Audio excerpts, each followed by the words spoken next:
स्वतंत्रता दिवस के अवसर पर एनसीसी कैडेटों द्वारा एक अति अनुशासित परेड का प्रदर्शन किया जा रहा है।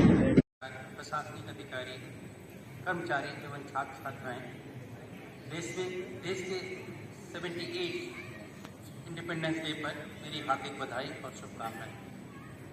इस अवसर पर आज परेड के दौरान एनसीसी कैडेटों द्वारा सलामी शस्त्र का प्रयोग किया गया, जो हमारे अनुसार से इस संस्थान में पहली बार हुआ है। यह अपने आप में गौरवित करने वाली बात है। यह दिन हम सबके लिए गौरवपूर्ण और पावन है, जब हम स्वतंत्रता दिवस समारोह मनाते हैं, जो वास्तव में एक महान लोकतांत्रिक के नागरिक होने का भी उत्सव है। हम में से हर साल हर एक की अलग अलग पहचान है। जात, पंथ, भाषा जैसे क्षेत्र के अलावा हमारे अपने परिवार और कार्य क्षेत्र से जुड़ी पहचान होती है, लेकिन हमारी एक पहचान जो इन सबसे ऊपर है, वह पहचान है भारत का नागरिक होना।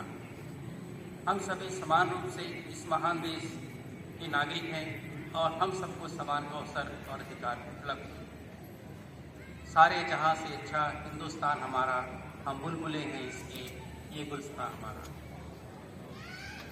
कविवर इकबाल की ये पंक्तियाँ हमें याद दिलाती हैं कि हमारा देश कितना महान और अनेकताओं से भरा है। हमारे देश की संस्कृति, भाषा और परंपराएं हमें अनोखी पहचान देती हैं और इस पहचान के लिए हमने कितना लंबा संघर्ष भी किया है। अनेकों सेनानियों ने अपने जीवन का बलिदान देकर हमें स्वतंत्रता दिलाई। उनके साहस और बलिदान को शब्दों में बयान नहीं किया जा सकता। आज हमें सभी ज्ञात और अज्ञात स्वतंत्रता सेनानियों के कृतज्ञतापूर्ण श्रद्धांजलि अर्पित करते हैं। उनकी वीरता को नमन करते हुए हमें यह भी याद रखना चाहिए कि आज़ादी सिर्फ हमारा अधिकार नहीं है। स्वतंत्रता का मतलब केवल विदेश शासन से मुक्त नहीं है। आज़ादी के साथ आती हैं जिम्मेदारियाँ।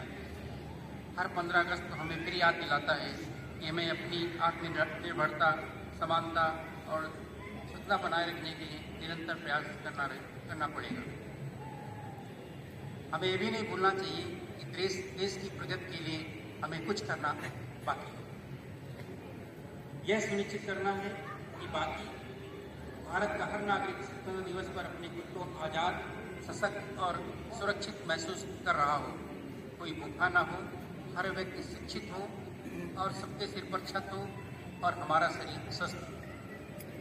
जैसा कि आप जानते हैं कि हमारे प्रधानमंत्री श्री नरेंद्र मोदी द्वारा 2047 तक एक विकसित भारत की कल्पना की गई है और कल्पना ही नहीं बल्कि इसके लिए हम जो भी आर्थिक प्रयास करना होगा वो हम सभी करेंगे, क्योंकि हमारा ये शैक्षिक संस्थान है तो हमारी जिम्मेदारियाँ और भी अधिक बढ़ जाती हैं और हम वर्तमान की राह पर आकलन करते हुए चाहे वो चिंतन करने का विचार हो।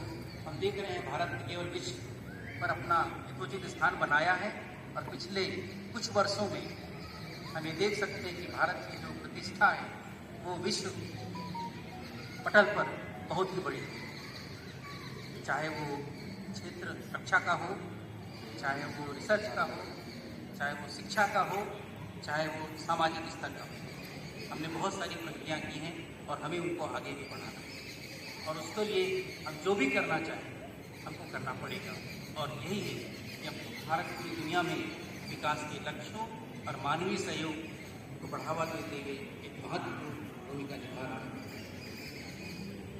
आर्थिक प्रगति के 2 आयाम हैं, एक व्यवसाय करना, उसको आसान बनाना और रोजगार के अवसर पैदा करना।